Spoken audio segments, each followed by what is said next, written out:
Hello दोस्तों, एक बार फिर से स्वागत है आप सभी का मेरी इस वीडियो में।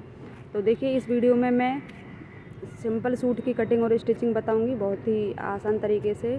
तो ये कॉटन का फैब्रिक है मेरे पास और इसको मैंने इस तरह से लंबाई की तरफ से फोल्ड कर लिया है, ये अच्छे से बिछा लिया है मैंने। और ये फ्रंट पार्ट है मेरा। तो देखिए, अगर आप बिगनर्स हैं तो आपके लिए ये वीडियो बहुत ही हेल्पफुल होने वाली है। अगर आपको बॉडी से मेजरमेंट लेना नहीं आता है तो आप इस तरह से कोई भी अपनी एक कुर्ती ले लीजिए और उसको फोल्ड करके इसके ऊपर इस तरह से बिछा लीजिए। और जिस तरह से मैं मार्क कर रही हूँ आप उस तरह से मार्क कर लीजिए और 2-2 इंच एक्स्ट्रा ले लीजिए मार्जिन के लिए। और अगर आपको बॉडी से मेजरमेंट लेकर कटिंग करनी है तो देखिए, आप इस तरह से कर सकते हैं जैसे मैं कर रही हूँ।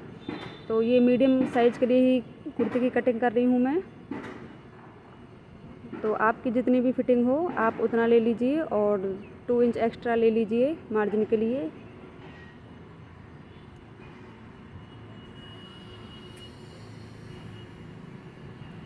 तो ये मीडियम साइज़ के लिए कुर्ती थी मेरी। और देखिए, ये जो अंदर की तरफ मैं मार्क कर रही हूँ ये मेरी फिटिंग का मार्किंग है और जो बाहर की तरफ मैंने किया है वो हमें 2 इंच एक्स्ट्रा लेना है। तो ये बहुत ही आसान तरीके से कटिंग हो जाती है इस तरह से। तो देखिए, मार्किंग कंप्लीट हो चुकी है मेरी। मैंने पहले भी कई वीडियो में सिंपल कुर्ती की कटिंग और स्टिचिंग बताई है। और ये हल्का सा शोल्डर से 1/2 इंच डाउन कर लिया है मैंने। तो देखिए, अब हमें बैक पार्ट की कटिंग करनी है तो हमें इसमें कुछ नहीं करना है, सिर्फ जो हमारा फ्रंट पार्ट है हमें उसको इसके ऊपर अच्छे से इस तरह से बिछा देना है और बिल्कुल ऐसे ही कटिंग कर देनी है। ये देखिए, ये फ्रंट और बैक दोनों पार्ट्स की कटिंग हो चुकी है मेरी।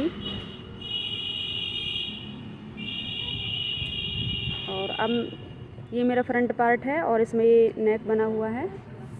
तो देखिए, पहले मैं स्लीव्स की कटिंग कर लेती हूँ। ये मैंने स्लीव्स की कटिंग पहले ही कर ली थी क्योंकि इसमें बहुत सारे जोड़ लगाए थे मैंने, ये फैब्रिक कम था इसलिए। तो ये नॉर्मल स्लीव्स जो होती है हमारी सिंपल, उसी तरह से कटिंग की है मैंने। और देखिए, अब ये जो मेरा नेक है अब मैं इसकी कटिंग करूँगी। तो ये जो हमारी कढ़ाई है उससे 1/2 इंच बाहर की तरफ कटिंग करनी है हमें, क्योंकि ये 1/2 इंच सिलाई में दब जाएगा।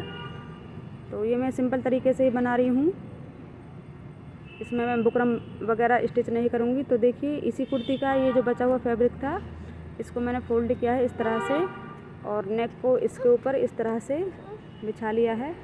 देखिए, जिसमें बिछा रही हूँ और बिल्कुल ऐसे मार्क कर लिया है मैंने। अब मैं इसको इस तरह से वी शेप में कटिंग कर लूँगी जैसे मैंने कुर्ती में की है। अब हमें क्या करना है, 1-1 इंच बाहर की तरफ मार्क कर लेना है जो हमने एक्स्ट्रा फैब्रिक लिया था उस पर। तो देखिए, मार्क कर लिया है मैंने। अब मैं इसको कटिंग कर लूँगी इस तरह से। तो देखिए, बिल्कुल ऐसे ही ये कट कर लिया है मैंने। ये बहुत ही सिंपल मेथड है नेक स्टिच करने का।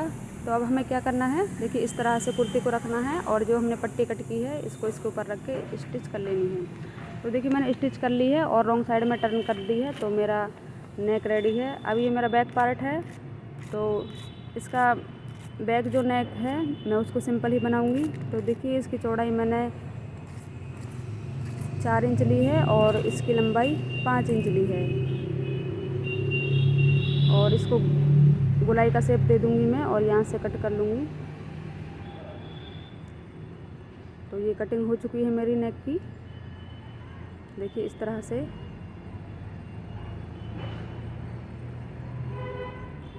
अब हमें स्टिच करने के लिए देखिए, मैंने इसी कुर्ती का एक्स्ट्रा फैब्रिक लिया है और इसको इसके ऊपर इस तरह से अच्छे से बिछा के मार्किंग कर ली है।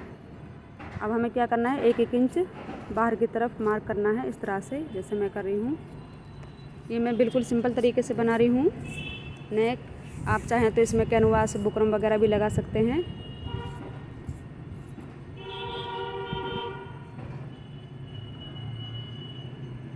तो देखिए, ये फैब्रिक कट कर लिया है मैंने। अब हमें बाहर की तरफ से भी इस तरह से गोलाई शेप में कट कर लेना है फैब्रिक को। तो देखिए कट कर लिया है मैंने इस तरह से। अब हमें क्या करना है, कुर्ती को सीधा रखना है और ये जो हमने पट्टी कट की है इस तरह से इसको अच्छे से रख देना है इसके ऊपर और बिल्कुल किनारे पे 1/2 इंच का मार्जिन छोड़ते हुए सिलाई लगा देनी है। तो देखिए ये सिलाई लगाकर रॉन्ग साइड में टर्न कर दिया है मैंने और ये मेरा नेक रेडी है बैक साइड का। और अब हमें क्या करना है, फ्रंट पार्ट और बैक पार्ट दोनों की अंदर की सीधी साइड अंदर की तरफ करके शोल्डर को शोल्डर में लाते हुए हमें स्टिच कर लेना है। तो देखिए स्टिच कर लिया है मैंने। अब हमें इसमें स्लीव्स स्टिच करनी है। तो स्लीव्स स्टिच करने के लिए इस तरह से हमें कुर्ती को ओपन करके रखना है और यहाँ बिल्कुल बीच सेंटर में से इस तरह से दोनों तरफ सिलाई लगा देनी है। तो देखिए सिलाई लगा ली है मैंने। तो स्लीव्स स्टिच करने के बाद अब हमें सिर्फ इसमें फ़िटिंग देनी है, फ़िटिंग की सिलाई लगानी है। और फिटिंग की सिलाई लगाने के बाद देखिए आप अपने अकॉर्डिंग ये जो हमारी चाक की लंबाई होती है आप 13 या 14 इंच 15 इंच जितना भी आपको कंफर्टेबल लगे आप उतना ले सकते हैं। मैं यहाँ पर 14 इंच ले रही हूँ। तो देखिए कुर्ती रेडी है मेरी। तो अगर आपको वीडियो थोड़ी भी पसंद आई हो तो प्लीज़ एक लाइक कर देना और चैनल पर नए हो तो चैनल को सब्सक्राइब कर लेना। Thanks for watching.